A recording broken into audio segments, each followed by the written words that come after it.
Boom shakalaka. We are live here. Welcome to Wrestling BS. You got your boy, Blaze McCoy.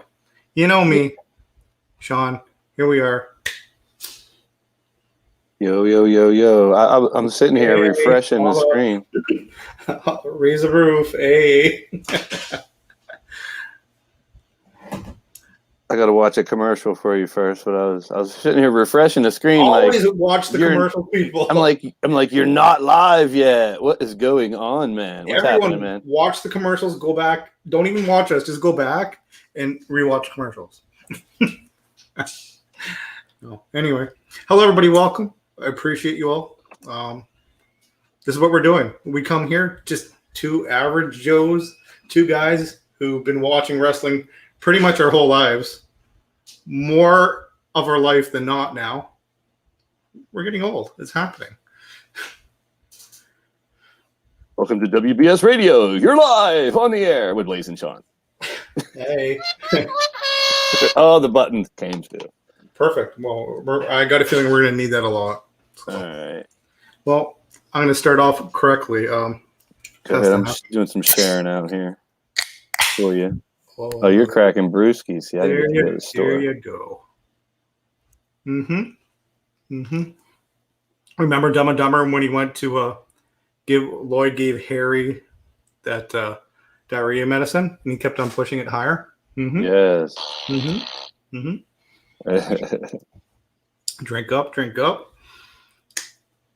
So, where to even start? We haven't been on since WrestleMania, and a lot's went down since then. And this is official start to the show, I guess. This is the real show. Finally, the first of the first, I guess. The inauguration, the real thing. Once news and rumors build up, when we feel like popping up, we're going to pop up and discuss what's going down. So what do you think? SmackDown's still the Roman Reigns show. That hasn't changed too much. Yeah. That's the one constant thing that hasn't changed.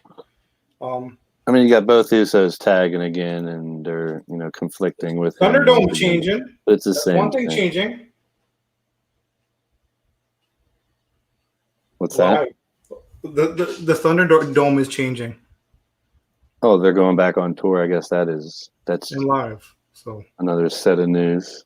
Like real people doing their thing, like real people in the audience is going to be great. Well, that's before I get into what I was going to talk about later on with AEW and Double or Nothing. I did watch the whole show. They had a packed house. It was kind of cool. You could tell some of the wrestlers were soaking it up a little more when they first come out and get pops and stuff. So it was kind of cool. And I'll talk about that when we get to Double or Nothing here soon. Well, we'll start wherever you want to start. Let's start at double or nothing. Why not? Well, unless you want to go back to the releases and start from the first batch of releases that we got from WWE. Sure. Well, here we go. The very first releases. And I think Sean, me and you, without even really talking about it a lot, have the same or similar take behind this, where a lot of people are like, oh, they're stupid for releasing people, but it's business. With number one. Number two is most of these people haven't really been on TV or never really did anything. They were never big names and stuff like that. You know what I'm saying? Jamar's in the house.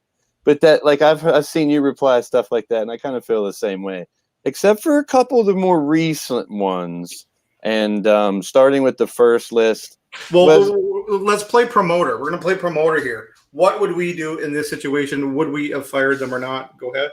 Well, we'll talk about another one of the Forgotten Sons later, but Wesley Blake was released on April 15th.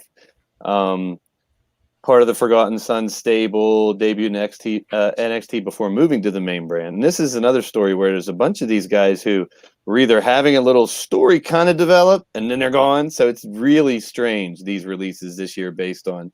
Let's face it, the Forgotten Sons just isn't a clever name. They were pretty much forgotten. Well, they're about to be forgotten. Yeah, I was just going to say that pun's all over it there. Bo Dallas got released, and that was right amidst that was on April 15th. I totally forgot that even happened. That was amidst the oh my, is the Burnt Fiend Bo Dallas? And there's so many theories behind the Bray Wyatt storyline, and that's part of that whole Fiend thing that I used to love is there was so many theories. Everyone's like, oh, what if it's this? What if it's that? So that's kind of cool. He always kept you thinking.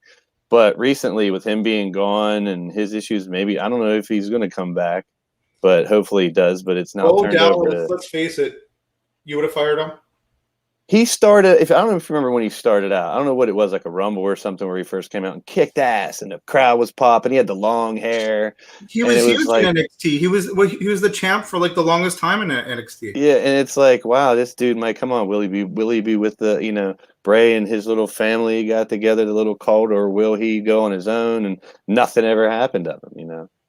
I use the believe in Bo leave sign for bow tie now in our game. Kalisto got released. Tucker Knight got released. They both deserve it. I would fire them. Yeah. How about you? I know that nothing was going on with them. No. This one I think you care a lot more than I do about, and it's unpopular opinion from my end. Not really digging her that much, but Chelsea Green was released on April 15th. Well, okay. You were a great Chelsea fan. Yes, I'm sweet on her, and I enjoy looking at her. And she has potential, but here's my thing. She wasn't really giving the opportunity after 2 arm breaks. Yeah. To even show us what she was made of. Is that fair enough? Yeah, and that's part of a lot of these people's stories too. They weren't really given either a storyline suitable for them or anything. Or the next one's a legend in a lot of people's books. I'm not a big fan once again, but Mickie James was released on April 15th, and I believe she's fighting somewhere else now. I'm not really sure where though. It's TNA. I won't miss her. I would have got rid of her too. That was a good release. Now, the next 2 hit both of us, I think, right in the old heartstrings. And this was one of the big whats on the first group of releases when Billie Kay and then Peyton Royce were both released from the Iconics on the 15th. Like, I would have hoped anyway, they would have kept one of the 2, at least. I don't know. See, I guess I'm other side of the coin, play devil's advocate, because my initial thought is like, as soon as the first one went, I'm like, when's the second one coming? I don't know. I just figured they came in together. They'd probably go out together, and they did. I see where I definitely see where you're coming from. I would keep Peyton if I could keep 2, but Billie Kay's storyline was so engaging at the end with her resume and shit. Yeah, and she was funny. They both proved they can kind of do it, and then they did kind of. This is another one that I talked about that they're doing with a couple people is. All of a sudden, they kind of get something to do, and then they're gone. Because Peyton Royce came back with like a fight or 2, where she was like, maybe they're going to make her a singles competitor, take her to the top, and fight with all the other ones that are bouncing around up there. But that's one thing is with these cuts, the ladies division took a big hit, especially the ladies tag divisions. There's like 2 ladies tags now, I think, or something like that. So yeah, you hope with that they're at least going to make call-ups, right, in NXT to replace at least half those women. Yeah. And another thing and I see a lot on the internet and social media and watch where everyone's, all of them are going to AEW or, no, whatever. No, only if I see any of those, I would think maybe the Iconics I would like to see there. The other ones. Out of all of them listed, the ones, if we were AEW, who would we hire? Iconics. Now at the same time, I'm not just stating AEW because I have become pretty much an AEW mark, but see, I'm also including New Japan, TNA, Impact, and Ring of Honor. In where the big question is, where will all these people go? Which hopefully they find jobs. There's a couple of them that might not wrestle again, but for the most part, these are all pretty decent talent. Like you said, either been underused or even not given anything to do at all. I think all of them. In the end, I bet you some of them are going to be relieved because of that. Like, I know initially you're shocked and you got bills to pay and you're at a panic, but it's a blessing. Like the things I see Chelsea Green doing now because of the release, it's lit a fire under her ass. Yeah, she can do a lot more out there than she was even given a chance to do. But the final one in the first group is the one that I think and I hope would end up in AEW because he's got a lot left in the tank. And he was in commentary for a while before he was let go, and Samoa Joe was the final one. Yeah, that's huge. Barring any injury, they sort of need him, I think, right now. He could be one of those game changers. I mean, with some of the recent additions, like Christian. Come on, Christian's that's a big one too, because that's the name. Because immediately you're splitting a tag team that's been together forever, so the conversation is going to be linked now. It's always going to be a little Edge talk when you talk about Christian. There's always going to be a little Christian talk when you talk about Edge. Mm-hmm. So it kind of keeps those tied together. which is another subject we could probably touch on, which I don't know all the details, is the rumors bouncing everywhere about this connection between WWE and New Japan. Have you seen those? I've seen them, but then doesn't Impact have that, or? So right now, AEW does, Impact does. They've been bouncing talent around, but apparently the forbidden door has been kind of cracked open by AEW, and now even in between Ring of Honor and New Japan and stuff like that, like I said, they're bouncing around a little more. Like people are more free, it seems. Now all of a sudden, there's these rumors going around. WWE's looking to, to buy New Japan. You know how social media takes it to the next level. They're going to buy them. They're going to buy them. So they're in talks. So it was. I mean, and I know I'm going to talk about Double or Nothing soon, but Tony Khan from AEW cut a promo on it. Basically, literally, the owner of AEW cut a promo on that situation and just basically said, you got to watch the promo. That's one thing, because it is something Tony Khan just kind of. It's very. Yeah, it was Khan versus Khan thing. I actually see that part. Yeah, it's literally not really a promo. It's just him speaking. I guess he doesn't believe it because he's seemingly still in contacts with them. That doesn't mean it's not true. Doesn't mean it is. He's stirring the pot. I get it. Okay, but what way are you leaning on? Because I don't feel either way about it. Like I'm in the middle. I don't know. I would kind of be surprised if WWE would get a full because there's a lot of guys over there too that never want anything to do with WWE anymore. That's why they're over there, even though they've been gone or for whatever reason. But not a whole bunch, but a few. There's a change in how both production and their matches are. Like you can see the hardcore strong style from New Japan and WWE. No, they'd probably water it down. Would it be a show? I don't know. There's so many questions, but there was no like solid evidence. Like there was no picture of Vince McMahon talking to their people or nothing like that.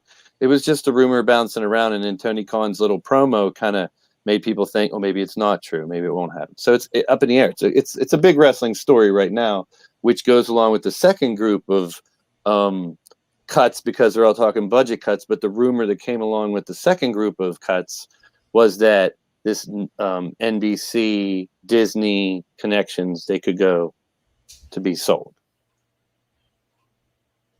The whole WWE is going to be sold is the other thing bouncing around. Yeah, let's face that. That rumor has been bouncing around forever. I was just going to say, it's not the first time I've heard it, but with Vince getting really, really older now, and who knows what could be the future. Does he want to keep it? I'm sure he'll be there around it one way or another, no matter what happens. But I don't know. I don't know all the details of what it would mean if they got sold or stuff. I know the product would probably change it, but that was just one of the things they were throwing around because of the second group of cuts. Like if you think of it it looks like they're cleaning house for a sale. It does. It totally. A lot of people are saying that.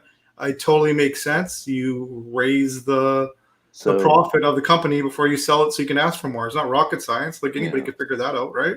Yeah. Like that totally is viable. Like a lot of this is not my opinion. I'm just broadcasting the rumors and news that I've found. So I don't side with that whole situation. I have no side. I don't know. I don't know what's going to happen. But I like that about it. I don't want dynamics, like you said. The Vince. Where's Vince's head? Where's Triple H's head's at? Where's Stephanie's head's at? I'm sure they're all talking about it together. It's not just Vince. But yeah, of course, yeah. I got it all figured out. They're all figuring it out. He's together, he's the heart, the that beats, that makes everything still. He can say no or change something at the drop of a dime, and from what I heard, he does. But he still has as much power as he's ever had, I'm sure. But like my point is, does Triple H and Stephanie even want to be in the business? Yeah, that's the other question. I don't know. I mean, they have been off and on for different reasons, in character, out of character, behind the scenes, whatever you want to say, both of them. And I don't know. Who knows? But they're saying now, are these budget cuts? Are they looking to sell, or are there big contracts or dead weight? Is what a lot of people were saying. Like a lot of them weren't being used. And with the second group of cuts, which included Buddy Murphy, Ruby Riott, Santana Garrett, Lana, Aleister Black, and then the big one was Braun Strowman, who has the huge contract. Okay, so if you were WWE, would you have fired and released all those people? I can give you reasons why they would all are expendable, and not, the Strowman one's probably the biggest question mark. That was the bigger name that you'd think would be one of those big monsters he would keep forever and just build as a monster. But that one kind of shocked me. The Aleister Black, he's Okay. not that big. He's a smaller dude. But he just had an angle. They just brought the Dark Father gimmick in. He was doing the promos. He attacked somebody. And the next thing you know, he's the gone. whole culling thing. And I mean, he had revenge stories when he got his eye, the Seth Rollins and there's all kinds of stories he could have came back in. And it seems like he was going to join and he didn't. He's gone. And I think Aleister Black, as Tommy End, his name in Independence was before, will be Tommy End again. And Aleister Black and Samoa Joe, I'd say out of both these lists, I would hope would be the two that would go to AEW. Because then just the matchups with Aleister Black and some of the people they got there. And Samoa Joe. Roman would make huge money in Japan. Yeah, both of them could go there. And then Strowman could too. And that's what one streamer said. Do you something want to like, see, since you're the AEW fan and I watch it off and on, so I'm not really on everything. Like I catch bits and pieces. I don't care. I wouldn't care if Strowman. I don't want Strowman. Yeah, see, you don't. They care. have enough big dudes there now, and they don't really need him. And the one thing that was announced, and they did talk about, was Mark Henry. He was announced before when he came out, just at a show, that he was going to be their new Rampage is their new show for Friday nights coming up on TNT. So they're going to have a Friday and a Tuesday night show. Or Friday and Wednesday. I'm sorry, Wednesday. Wednesday and Friday will be their shows. Dynamite on Wednesdays. Friday will end up. So this is kind of a test. Even though it's the NBA playoffs is the reason that AEW is not on Wednesday this week and last week is they're on Friday. See, for business reasons alone, like you stated with AEW, I agree with those two picks. Tommy End and who else did we just say? The Iconics. Samoa Joe. Samoa Joe and Iconics. Aleister Black would be so good still. And the Iconics should go. And the Iconics. I could see Chelsea Green, even I'm just being real, I'm not a big fan of her, but I could see her going somewhere. And you got to put NWA back in the fold too, because they are kind of opening their doors now again. And there's, rumors and who's going to be there. Do you remember when NWA was out and starting to get a little heat again and get a little steam? They were kind of popular last year and all that, or 2 years ago, I guess now. Yeah. Zicky Dice. Do you remember that guy? Have you ever seen him? He was in the crowd at AEW's show at their pay-per-view. And they kept showing him. So I'm like, it has to be like something. They wouldn't keep showing him. He's in the front row. Now, granted, a lot of their front row is still like it was at Daly's Place before the fans came back, and it was a lot of the wrestlers and stuff like that. Mm-hmm. But out of all those, like, I think we agree on the Iconics, Joe, Aleister Black, or Tommy. He could go right back out there and be. Now Lana's another one. I wouldn't be surprised if she ended up back with Miro in AEW. So if you want to tack on another one, because they're together, I could see her come back as a manager. There was a newer rumor saying that Matt Cardona, is that his name? Zack Ryder. Yeah. He was in an Impact, but apparently there's rumors he's going back to AEW. Did you hear that today? That was a new one. I did see something with him on it and catch it, but that I wouldn't doubt it. I mean, so if he goes there once again, like you said with the Lana Rusev thing, right? Yeah, you never know. Maybe Matt and Chelsea will end up there. Yeah, those connections could come into play. I don't know. Ruby Riot's another one, and I was there was rumors that Liv Morgan was next, and I was like, not Liv. Not Liv. I agree. Out of who was the other? Sarah Logan. Yeah, Sarah Logan, Ruby Riot, and Liv. Liv would be the one I'd want to keep. Liv's the one with the most potential. But Ruby and Liv could have been such a great tag team. That's what I mentioned about tag teams too. There's literally like 2 tag teams now. With Lana gone, she was on a tag team, and Ruby was in a tag team. Like all these were, they really don't have much. Well, I'm sure they have plenty. They always have that farm system coming up from NXT, and everyone wants to be a part. They're never going to not have enough people. That's what I mean. They could make these cuts 20 a piece every year. Every couple months, they probably could.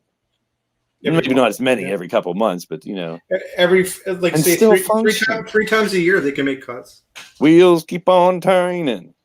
They'll just keep on churning out talent, and people will keep on going there. But if you're AEW, would you hire Ruby Riot? See, I wouldn't. I don't find her value. I don't know. See, there's a good cult following out there and her style fits with a lot of those in AEW that in the women's division has come a long way. The people criticized it at first, But no, it's come a long way. I think Ruby Riott would fit right in NWA. Yeah, that too. Well, that's a good segue. Yeah, the NWA and AEW, because the first match of this pay-per-view for AEW, which is Double or Nothing, one of their biggest ones of the year with All In, Serena Deeb, the NWA Women's Champion, defended her title on AEW's pay-per-view, which I love that little connection that they do that. They did it with Thunder Same. Rosa. They did it with Thunder Rosa when she had it. Now Serena Deeb has it. So Serena fought Riho, who has always been on AEW for a while.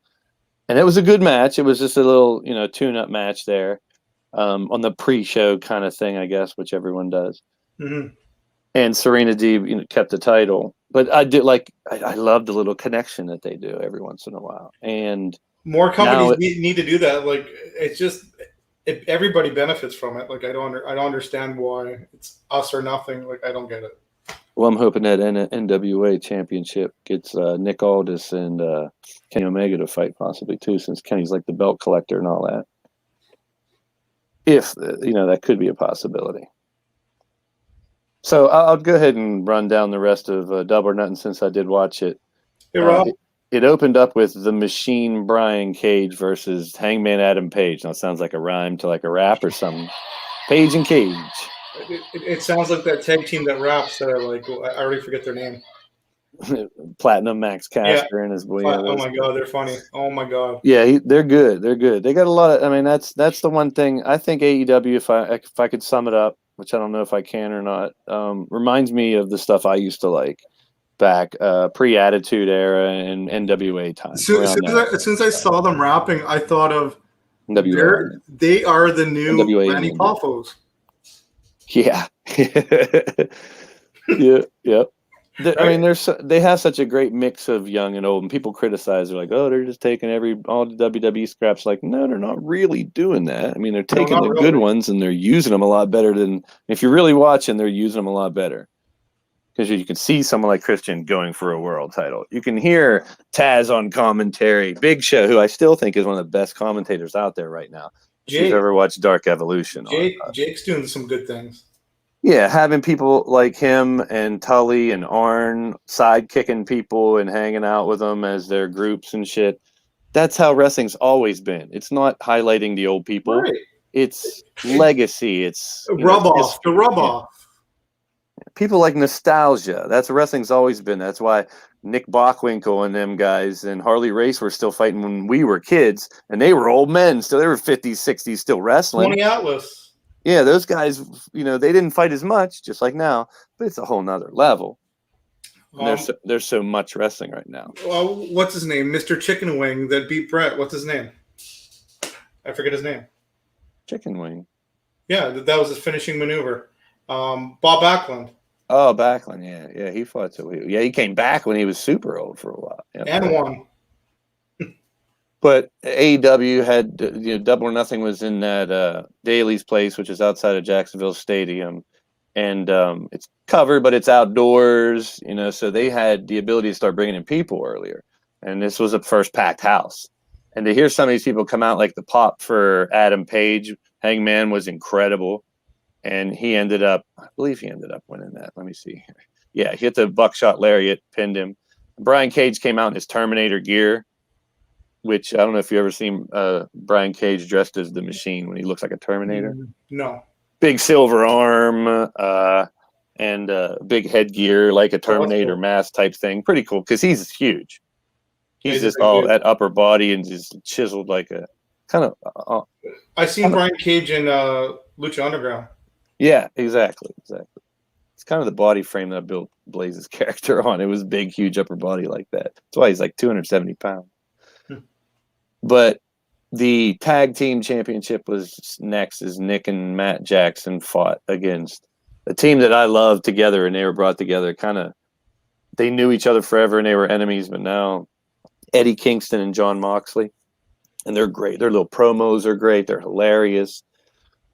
And they're two badasses. They come out to Wild Thing now. The song Wild Thing. That's awesome.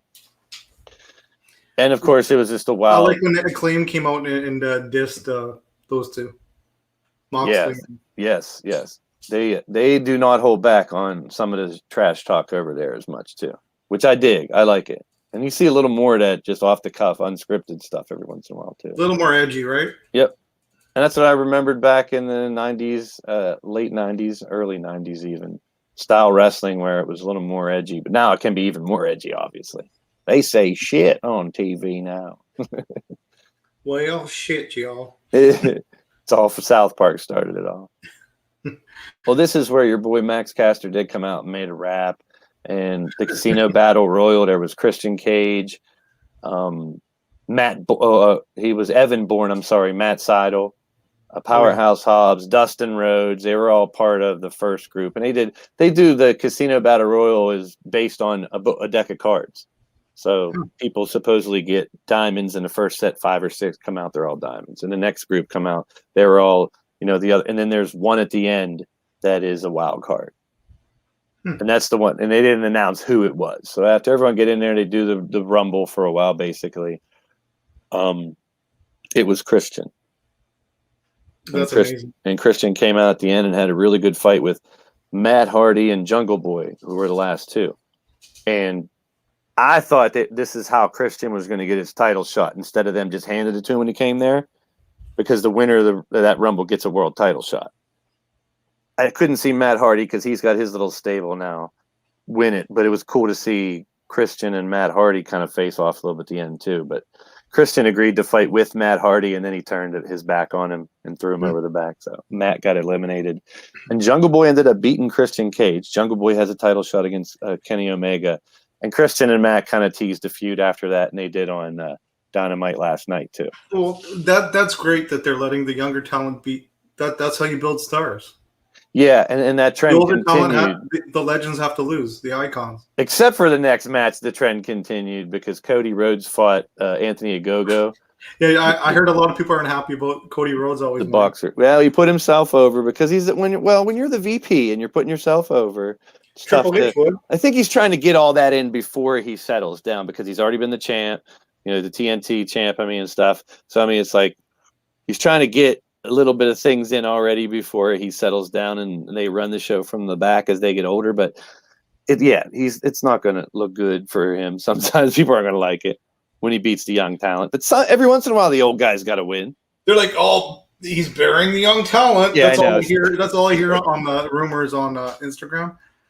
That's all I ever hear. They set Go up for a couple spots for Go, so he could show he could wrestle. But Cody basically turned it into a wrestling match and won at the end. So he won. Miro, the TNT champion, took on Lance Archer. It was a good fight. Nothing really to holler home about.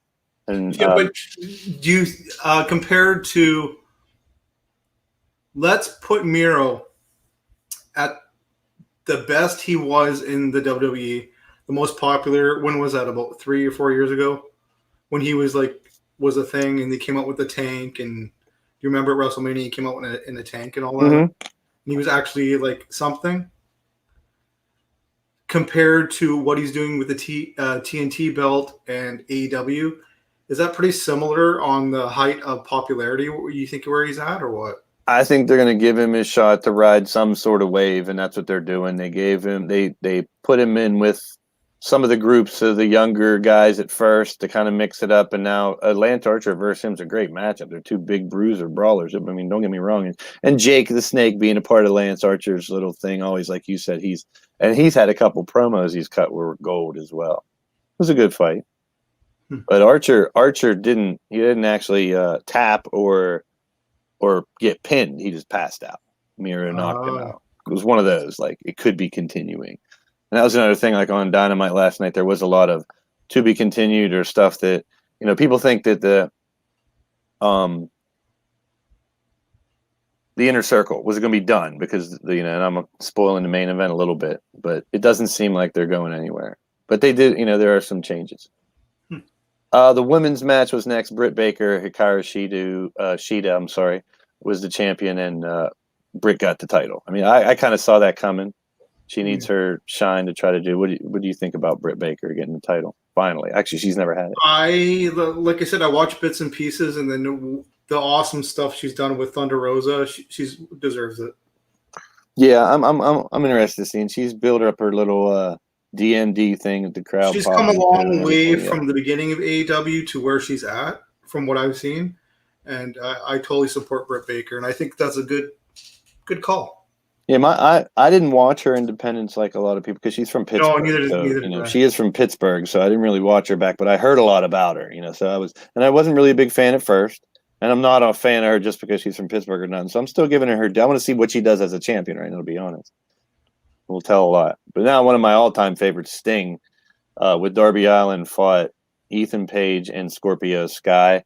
I didn't really see all of this match, to be honest with you, and it sucks because I am a big Sting fan. See, I don't even know who Scorpio Sky is.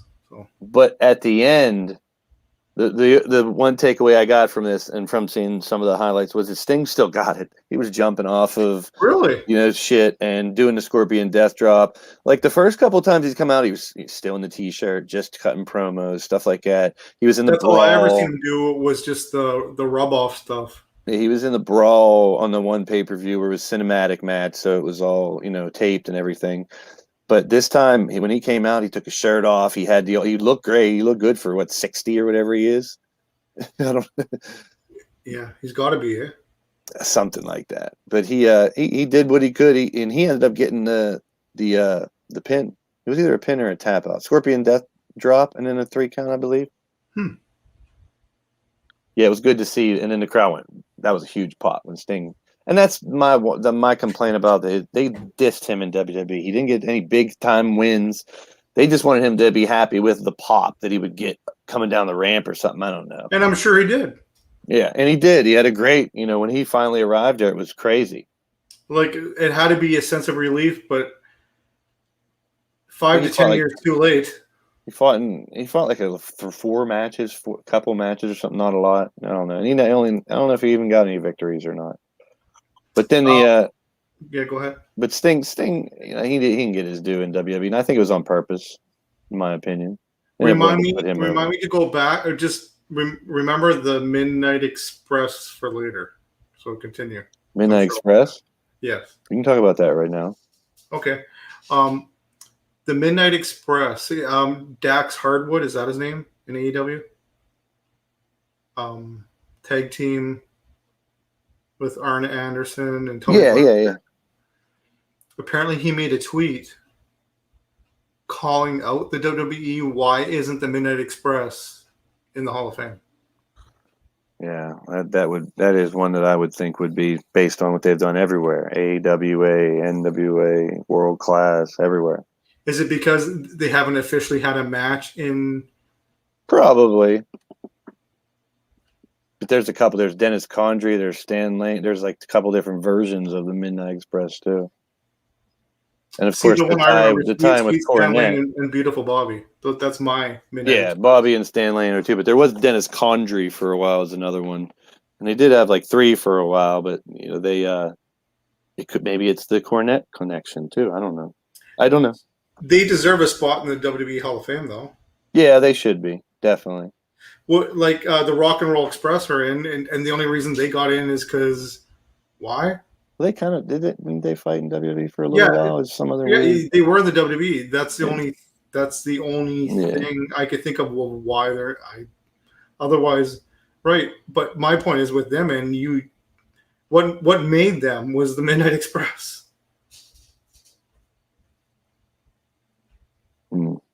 The Rock and Roll Express would have never have been what they were without the Midnight Express.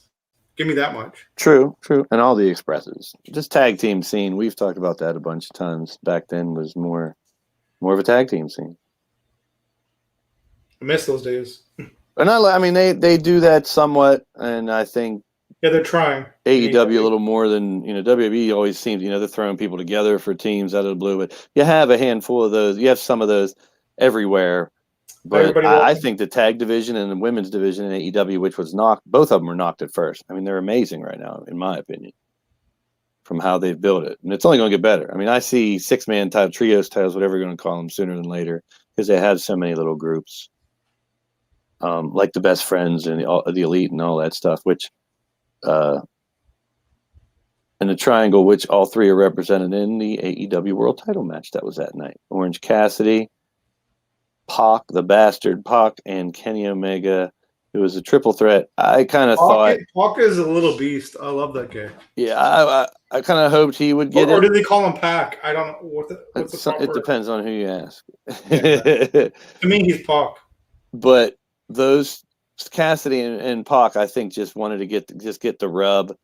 I didn't know if they were actually their first big title, main event type thing. It really looked like Cassidy was going to win a few times in the match, though. But Omega ultimately won. And then the main event was the Stadium Stampede with the Inner Circle, Jericho, Jake Hager, Santana Ortiz, and Sammy Guevara versus. What is the Stadium Stampede? What's the Jacksonville Stadium, where the Jacksonville Jaguars played. They had one last year. This is Stampede 2. Where they fought on the 50-yard line and around the arena and in the stands and went into the back, and they had a 5-on-5, kind of like a War Games without the double cage. And then a couple months ago, they had their version of War Games, which was Blood and Guts, same 5-on-5. So they'd agreed to, after the War Games, to just have another Stadium Stampede. And this one was less of a Stadium Stampede than just a brawl all over the place, because they went up into offices and through windows and all the setup, attacks. Actually, now that you mention it, I didn't put the two together, but I seen the one clip where the Jaguars coach's office or something grabbed Jericho grabbed the laptop and smashed him. That's all I seen. Started throwing footballs at him. Yeah, he started with the football. Yeah. And they fought all through the arena in like different groups of two and stuff. But the pinnacle is MJF, Cash Wheeler, Dax Harwood, Shawn Spears, and Wardlow. So they all battled everywhere, but eventually Sammy Guevara ends up getting back into Daly's place. They all eventually fight back towards where the ring is, which I was sitting there after a little while going, how do you have the first show packed full of fans and not have your main event end with the fans? You know what I mean? Because they started out fighting on the football field. And I'm like, they got 5,000 fans or whatever, which is a ton compared to what we're used to for the past year in any events. And they were in the arena watching on a big screen. I'm like, how can they end the show that way? I was like, they have to fight back to Daly's place. But Sammy Guevara, once again, keeping up with the showcasing the youth of AEW type thing, like you talked about earlier. Guevara got the pin. He won it for them. Inner Circle celebrated. And they sung Jericho's song at the end. So, yeah, people like Guevara and those young guys, Jungle Boy, they're highlighting them. You can't say they're not bringing new faces into wrestling.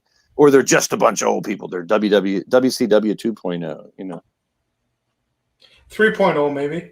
Yeah, maybe. Who knows? Because TNA had that going for a while when they had Aces and Eights and the Main Event Mafia. They had all those big names. Yeah. I mean, like for a while there, Main Event Mafia was like NWO. It was Hogan. There was all kind of people over there. Sting. There was tons of big names. Yeah. But right now, it was a good show. It was a good show from top to bottom. Hearing the fans pop was just great. Doing their little chants. I mean, I can't wait to get out the damn Thunderdome, honestly, because at first it was really cool. Oh, look, screens and there's people you can go. That's kind of cool. They're still making it work. And we're at the point beggars can be choosers, because before that, I refused. I stopped watching. Don't get me wrong. I think before the Thunderdome, I stopped watching. It'll change how you watch wrestling in a lot of sports, because I think you'll see more not so damn close to the action stuff and more screens of different shit everywhere, whether it be fans or different stuff on different screens in the crowd or in the front, or maybe fans not as close as you see in Daly's place, the one hard camera. There's no front row because people are up on the stage. So it's kind of weird, but they have like maybe 100 people or so up on that stage, and the wrestlers really work them too, which is cool. It's a unique, different environment. And it's outdoors, and they made it work where they could slowly bring people back in, and this packed crowd was lit, dude. It was fun to watch. Like, they literally were the first real full event in sports, I guess. Wrestling at that. Because the NBA is starting. They opened up a lot of the arenas for there, and a lot of them are having full playoffs and stuff. And for the most part, hockey, too. Yeah, hockey. Full arenas and baseball now. Hockey in the U.S., not in Canada. And baseball too, I believe they're having some stadiums and stuff. So closer and closer. It's nice to have that electricity, because even watching at home, it does affect us. the crowd, the electricity. Now it's to the point where you watch SmackDown, Raw, and they're pumping in whatever chant they want. Like it's too controlled. Like we know it's scripted. We know it's theater and stuff at the same time. But I don't want to hear. I know it's fake crowd. You got video screens around you. There's no people there. So where's it coming from? Exactly.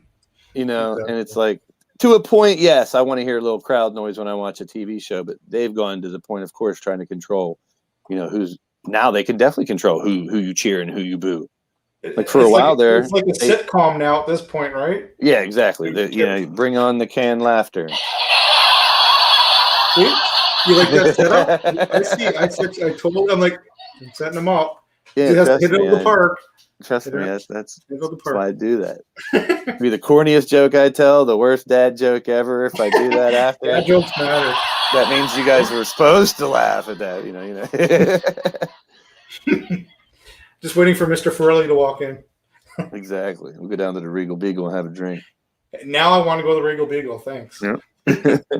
Well, that's that was Double or Nothing, the first pay-per-view, if you could say that I've purchased in years. I just figured, why not? That's interesting. And I did. I shut myself off from social media and all that stuff. And our buddy Chance actually did a StreamYard's talk show during that. I was pissed I missed it because he went on with he's doing a conversation type of chat like this. It's called Conversation with the pun of the CAW. That's what he did there. Yeah. And he's brought together actually Brandon Ace and Frozen Rage were on the first one together. Nice. When he did it, and I was like, "Wow, it was a good perspective." Those two, as well as the guy from GPW. That's almost, putting those two together is almost like apocalyptic. Yeah, and another one, and it was. Hey, Brandon's come a long way, dude. I'll give him a lot of credit. He admitted he needed help back then. He admitted he went and asked for help, and he had to change what he was doing. It was kind of eye opening. So the out of character stuff, like me and you have always talked about, Chance is doing it over there on that little show. I believe he wants to have one later on this evening too, like later on tonight. Okay. So. Stay tuned for that. We can watch a little more. I love these little StreamYards things, and we've talked about incorporating stuff like this into our digital shows for a while. And D-Train does a post show now. He'll do one right afterwards. He's doing a 30-minute StreamYards after each one of his shows now since he's back. That was great to hear that he asked me about it because he's like, I'm back now, kind of for real. And I was like, good. He's like, what if he's like, show me the StreamYard stuff because he does a 30-minute post show, which is cool. I'll be doing a show later on tonight, an hour pre-show for my show. Why not? Like, if we have these tools and we want to do it, we're having fun. We got 4 people in the chat. It's not like we're breaking any records or anything, but we're doing our thing, doing what we want to do, and who wants to come along for the ride can. Like, it's that simple. I was talking to Elfie and a couple of those other ones that did the radio days of the digital wrestling before we came along. And I wasn't a part of it. I never got to see all those radio shows. Like, there's still a couple that people do, but apparently for a while there when WU was big, there was a lot of people doing radio shows and doing exactly what we're doing here now, either pre-show, post-show, summary show, or just a talk show, or just a hangout show. Right. It's fun. So I'll be back on StreamYards here in about 3 hours. Okay. Well, I won't keep you too much longer because you're a busy man. But yeah, it's a very blazed day today for some reason. I'm gonna come on a garden stream tomorrow. I think I got a lot of herbs to get harvested. I got a lot of basil today. My kitchen smells great because the stuff on my porch is finally growing.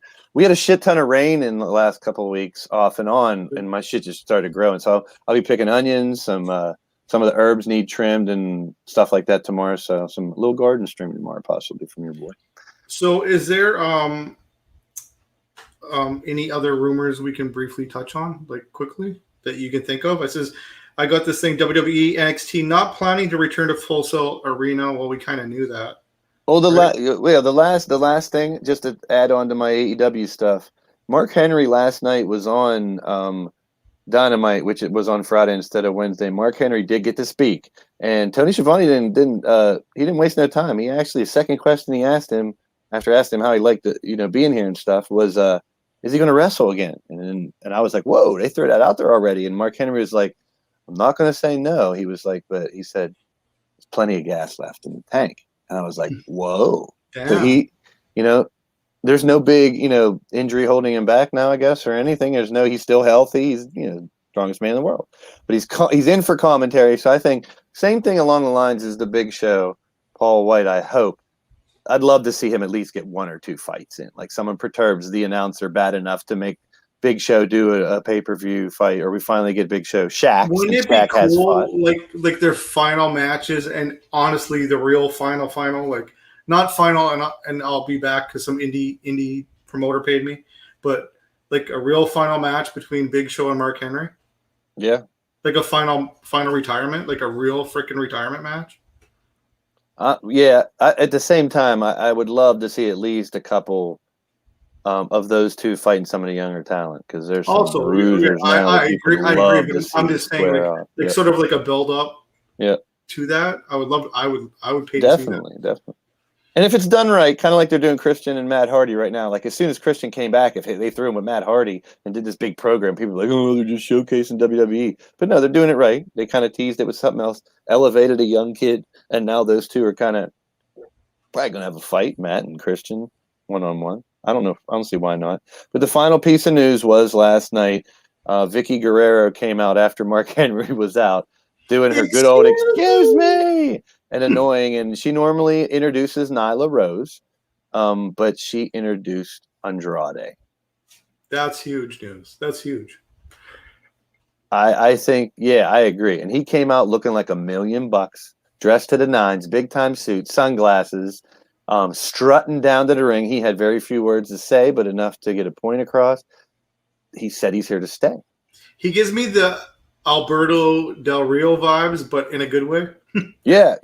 And it's weird because if people don't know, that Charlotte Flair's husband. Well, aren't they just engaged? Yeah, well, whatever. They're banging, let's put it that way. Yeah. And but which I don't really the only time care about. We care about in the digital wrestling syndicate, we don't care who's banging. We don't care who's banging. But we care who's banging here.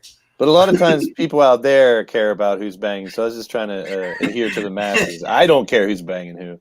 But the media seems to make it. Unless it's me banging Liv Morgan. Girl, there you go. If it's me banging Liv Morgan, then that's a different story. Everyone should know. It should be preached from the mountaintops.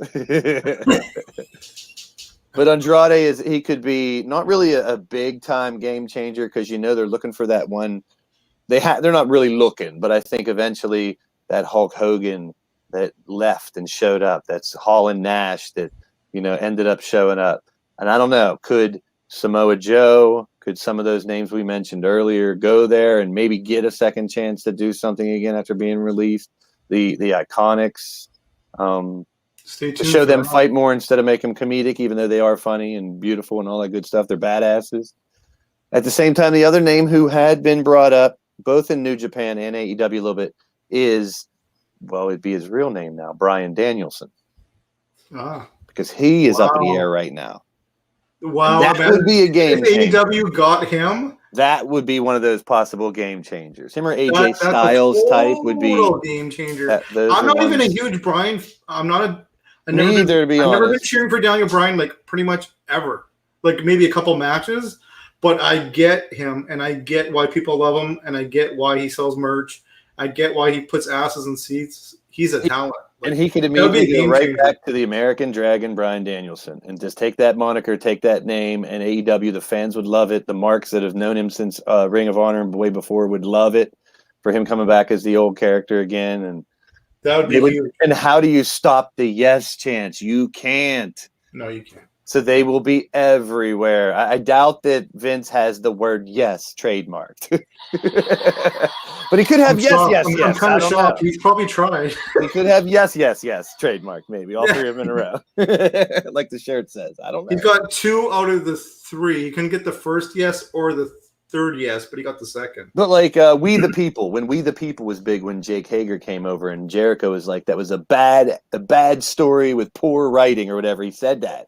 And said that it's dead. We the People is dead. He became like, hey, that's one of the don't get me wrong, Jericho is a huge part of the first part of getting them over, is being there, and he's one of my all-time favorites too. And then getting someone like Sting and all people complain like, I don't want to hear Sting interview every week. I was like, I do. I guess that's backwards to you, but can you read it backwards? Read what? That on the screen. With what's called, but but I. And there's Satan. You just summoned Satan. Thanks for that. Yeah. I tried to read back. Andrade Idolo demanded creative control before signing with AEW. Yep. Of course he did. He's going to come in being a baller. I dig the baller character. Let him run with it. Like I said, he's doing the whole Alberto Del Rio thing right. Well, I think him and Kenny already agreed on a fight, so it's going to happen. AEW was the answer to it, basically. Because there was already rumors about Andrade ended up fighting Omega. Now, whether it would have been in a different promotion or there, it could have been in AAA or something because they both fought there in Mexico. I don't know. They're saying WWE SmackDown viewership rises after Memorial Day slump. Well, they had like one of their worst ratings ever last week. It's not really news to me. I haven't been paying much attention, but I did see that their rating last week was like one of their worst ever, and that's pretty bad. I don't know.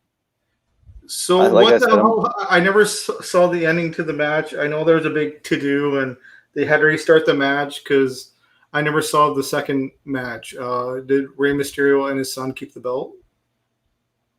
Oh, I just watched that this morning because I didn't catch the end of it last night in between the two shows on that main event, but they did earn a second shot at the title because of the shoulder up, which is, I get it. There's a reason, but no, Roman Reigns came out and just started beating up both the Mysterios. So disqualification? Yep. And then he yelled at both of them, and then Jimmy left the ring saying not like that.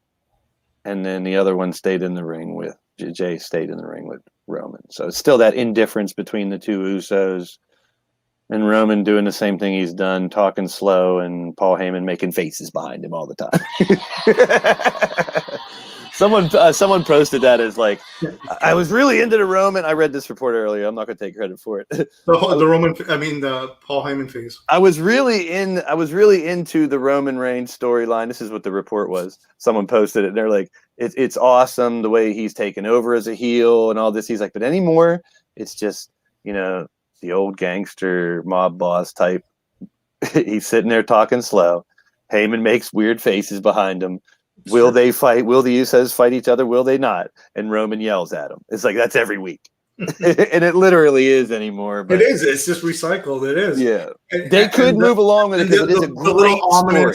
Yeah, the ominous, you guys got to do better or I'm going to get you kind of bullshit. Yes, the best story going by far. Don't get me wrong. Don't get it twisted. I think it's the best story in WWE on both. But I kind of like Arcade Bro, too, to be honest. I don't know why.